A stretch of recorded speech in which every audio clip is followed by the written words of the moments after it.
I completely agree with you that we need to be sure our age changes the narrative. For the record, I'm 56 and fucking proud of that. So thank you for your reminder.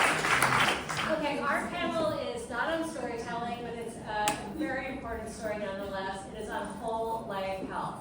We are talking about how menopause intersects with longevity. Because I think menopause needs a little bit of a rebrand. Many of us think of it as a hot flash situation, right?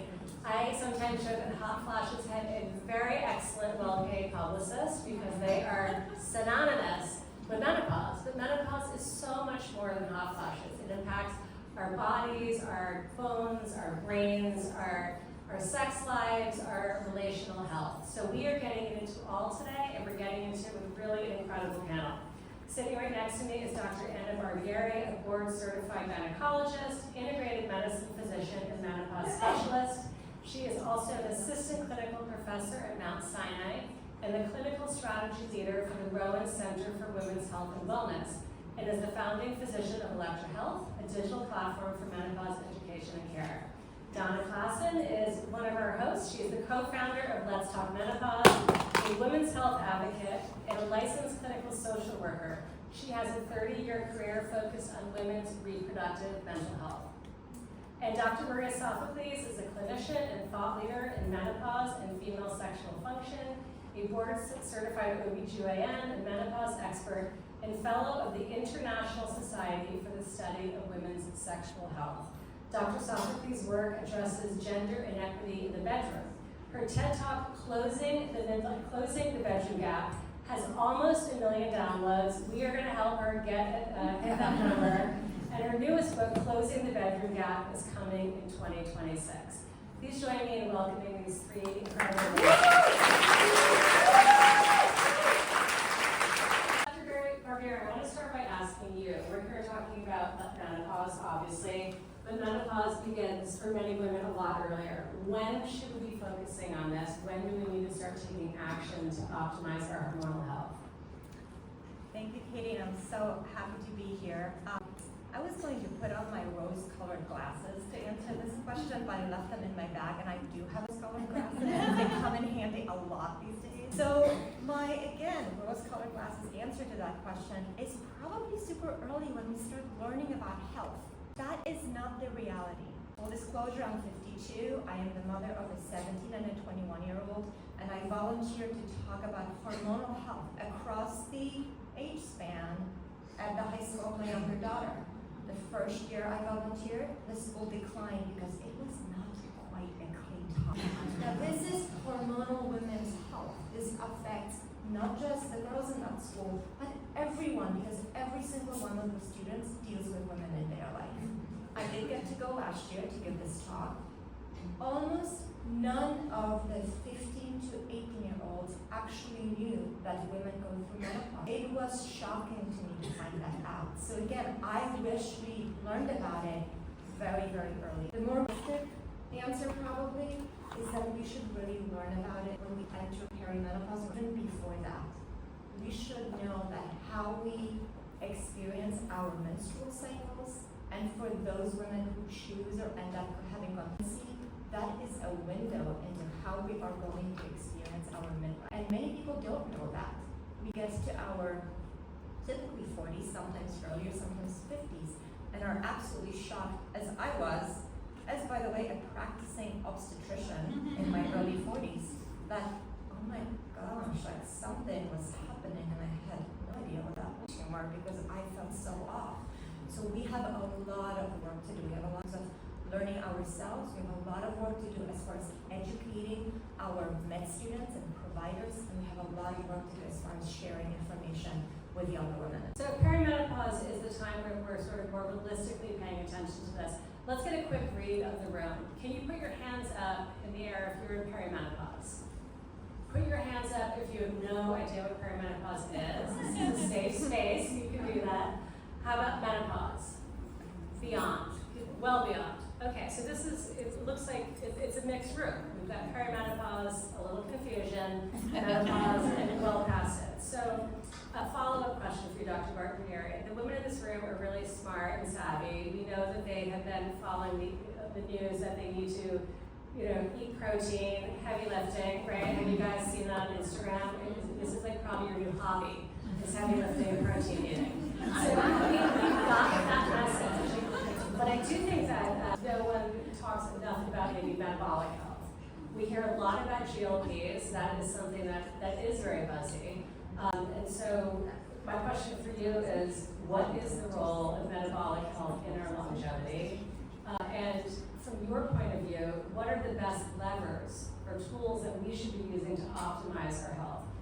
Are GLPs one of them? Are GLPs not one of them? Lifestyle choices. Talk to us about first what we need to know about the link between metabolic health and our lifespan. Even before I get to the protein and weight training. You can tell us what protein eat. So let's maybe start by defining what I talk about cardiometabolic health. It really has to do with cardiovascular health and our mental. It's a fact that most women, actually the number one cause of death in women is cardiovascular disease. It's also a fact that when we enter, so even before our periods change, even before somebody has their first hot flash, cardiometabolic health changes. Typically, we will see things like rising insulin resistance. What that means is our bodies don't process energy we take in, and especially carbohydrates, the same way. We see, that's it. We see a rise in cholesterol numbers a lot, and things like LDL, and we see a rise in weight, right? Who is here has been surprised that, oh my gosh, I'm doing the same thing. It's like the story I tell myself, the story I hear from patients all day long. I'm doing the same thing, I'm gaining weight, and it's around here. And my periods are regular, and my doctor told me it's not my hormones. Well, the midlife hormonal transition carries cardiometabolic consequences to it. It is natural, but yet this happens. And there are some tools we can use to prepare for that, to pass through this transition gracefully, and to maximize our health for now and for the future. Unfortunately, and this is sort of a stark statement, but this midlife cardiometabolic change in most of us is actually somewhat inevitable. So it calls on us to be aware of it and take action. And number one, we should know to expect it and know that if we do nothing, typically things will happen.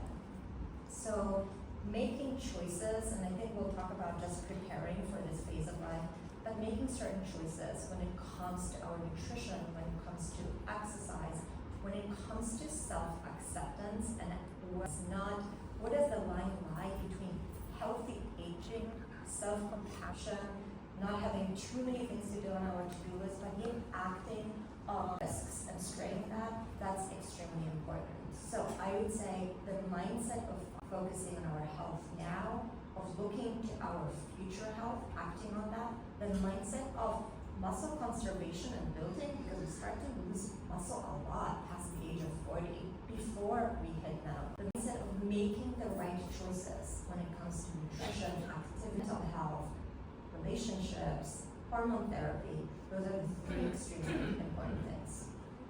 Thank you so much. So Donna, Dr. Barger just said the importance of mental health. This is your field of expertise. I know that Let's Talk Menopause recognizes that perimenopause is a really important inflection point in women's hormonal health. You have just launched a Perimenopause Awareness Month campaign called The More You Know, The Better You Feel. You might have seen it on top of New York taxis driving around the city. Talk to us about what women should know about how perimenopause and menopause can impact mental health and well-being. Sure. I want to start out by saying that I'm 58 years old and proud. And I've been doing that for the last, a couple of years. And I think it also is really important because it talks about acceptance and acceptance of aging, and that can really help in terms of mental health. So mental health in women, researchers know that there's 3 windows of vulnerability. Onset of the period, and that luteal phase, right? So PMS, PMDD. The perinatal period is another risk factor, risk time for women. Perinatal depression, anxiety. And then perimenopause is now known as the 3rd window of vulnerability. And the reason that is because of the fluctuations in hormones. Not necessarily going down, but it's the ups and downs of estrogen that causes a lot of the symptoms. And so symptoms can include heightened anxiety, heart palpitations, which are another symptom in itself, and depression, low motivation, low mood, just not feeling like yourself, feeling irritable. So being irritable is a symptom. You're not a bad person, right? And so one of the things that's really important is to know that there's symptoms. Because if you don't know that there's symptoms, then you just feel like shit and you feel like, what's wrong with me, right? Like, why am I acting this way? But if you can say, I'm having a symptom of irritability right now, or I'm having a hot flash right now, I'm having low motivation, I think it might be menopause. You're labeling it. You're putting words to that experience, and you're feeling less alone because of that. And you're feeling. We do know that this is the third window, but it has not been talked about. And Stacy did bring this up, that there's higher rates of depression in this age group. There's also the highest rate of suicide for women is between the ages of 45 and 60. And when I asked a researcher, one of the top researchers in the field, this question, has any research been done on it? And she was like, no, I didn't even case. So there has been no research on why that is. And we haven't even gotten into, what happens in perinatal depression is, an increase in bipolar disorder. We haven't even looked at any of that. So more research needs to be done around that. But it is a risk factor, so knowing, and so if you have a history of depression and anxiety, you're also more at risk. But also, you can also come out of it as well. Thank you, Donna. Dr. Sophocles, I want to turn to your area of expertise. With 1 million downloads almost of your TED Talk, people are clearly hungry for information on how to close the bedroom gap, improve their sex lives. But I know from having conversations with women in my own life, sometimes people think that a sex life is nice to have, right, but not a must-have. What do you see as the importance of having sexual wellness be part of our menopause care toolkit, but also our longevity care toolkit? Right, thank you. It's definitely both. I feel pretty strongly about it, partly because I've spent 30 years, like Dr. Barbieri, well, she's much younger than I am, so she spent less than 30 years, but we, because I'm 60 and proud of it, and I'll tell you that 60. So, but I think that the reason I feel so strongly about sexual health being a little bit overlooked is, as a menopause specialist, I spent so many years hearing women ashamed of being in menopause or not sure, feeling broken, all that stuff. And hot flashes, like you said, are out. They're out of the closet. Everyone knows about them. Everyone can talk about them. And same in Hollywood even. We can get scenes where you can see someone having a hot flash. Sex and the City, she took a Viagra, which was ridiculous because it made her all horny, and we all know that Viagra does not make women. Passing that out. But sex, to me, was the last frontier. It was the place where people still felt broken and ashamed. And it was the last place that doctors were getting trained. So in a chapter of my book, I talk about how we need to revamp sex ed for teens. We need to model it off of the Dutch system where they start at age 4. We need to make it pleasure-focused, not fear-focused. We also need to revamp medical education. The fact that 92% of doctors are not trained in menopause, and yet 100% of women are menopausal, is a disgrace. So those are two of my big dreams.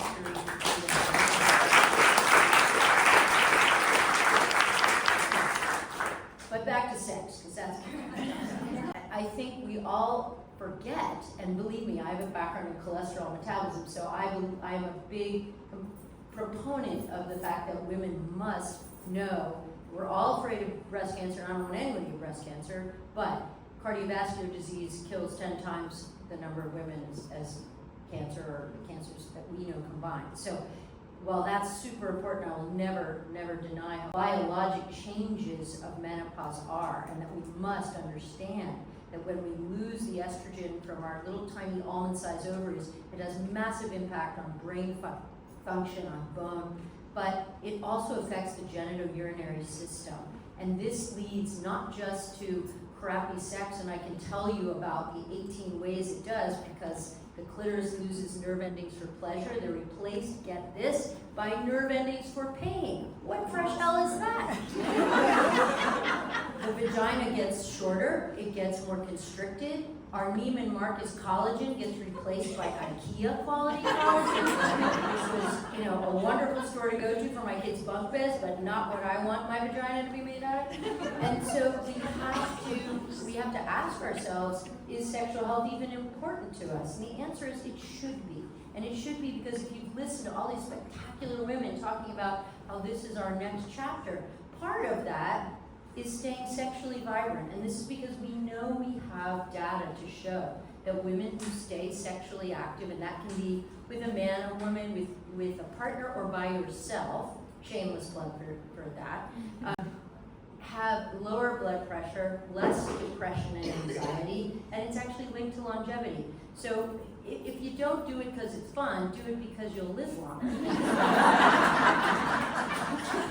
so Dr. Sophocles, if you don't want to, we're not going to close the bedroom gap. We're running around with IKEA vagina.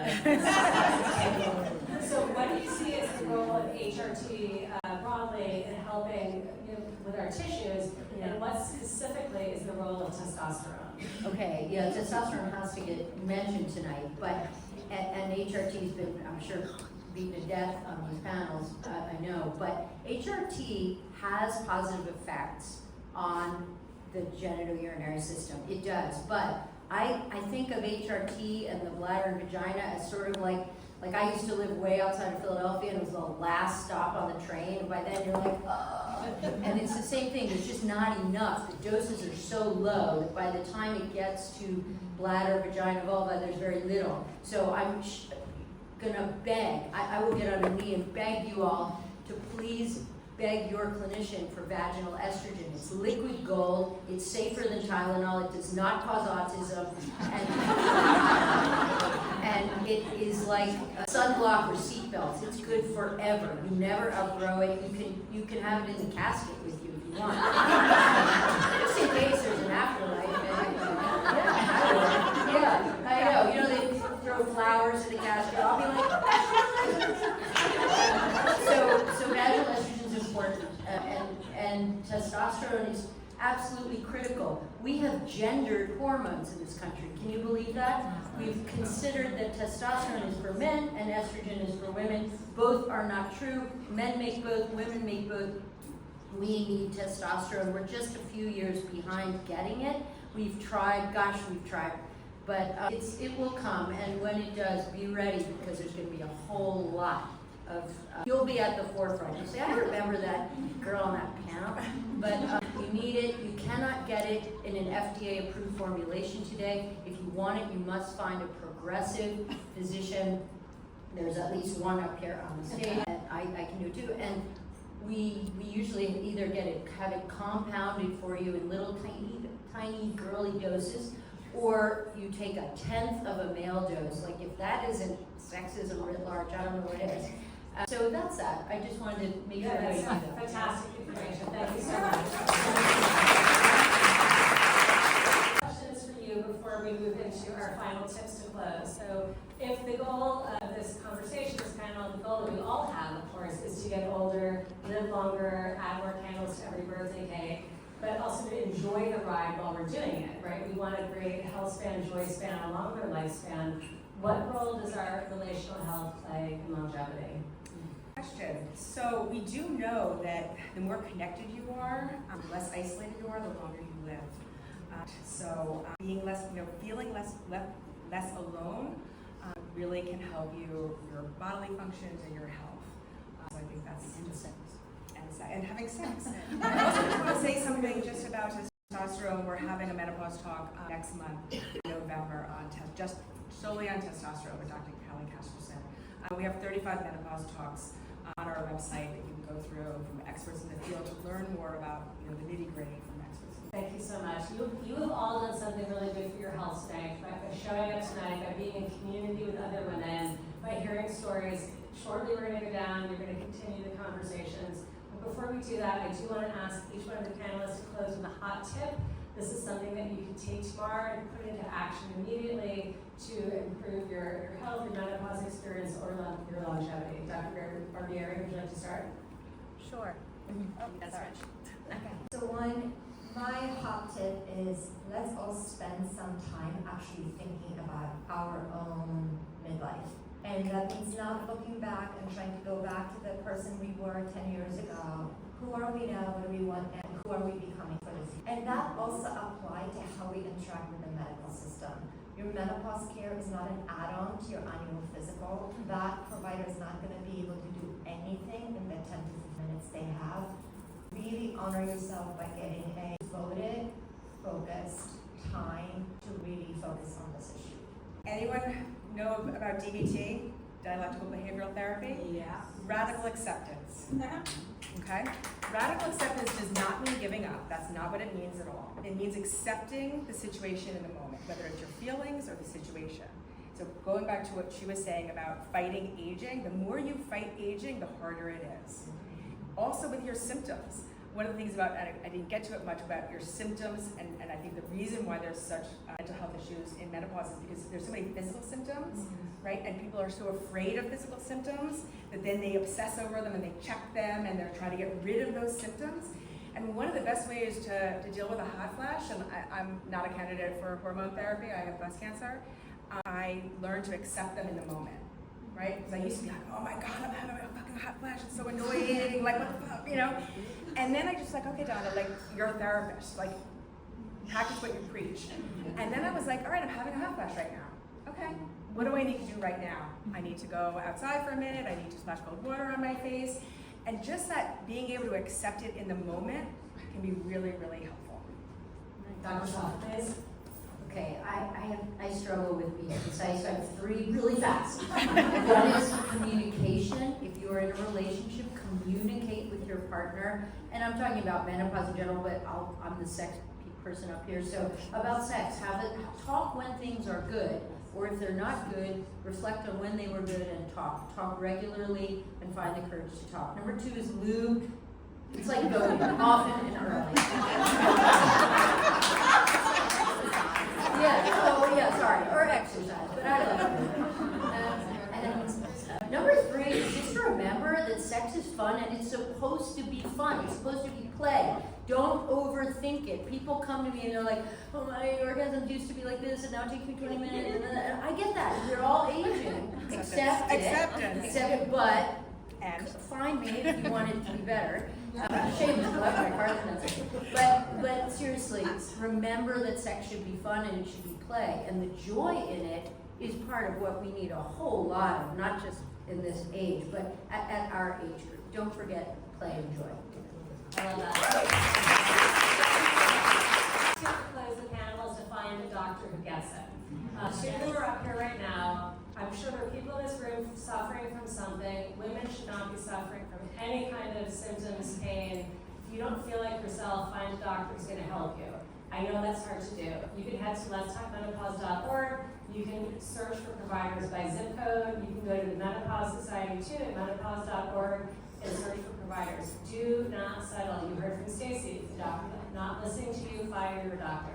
So that is my hot tip. Thank you for listening tonight. Thank you to my panelists.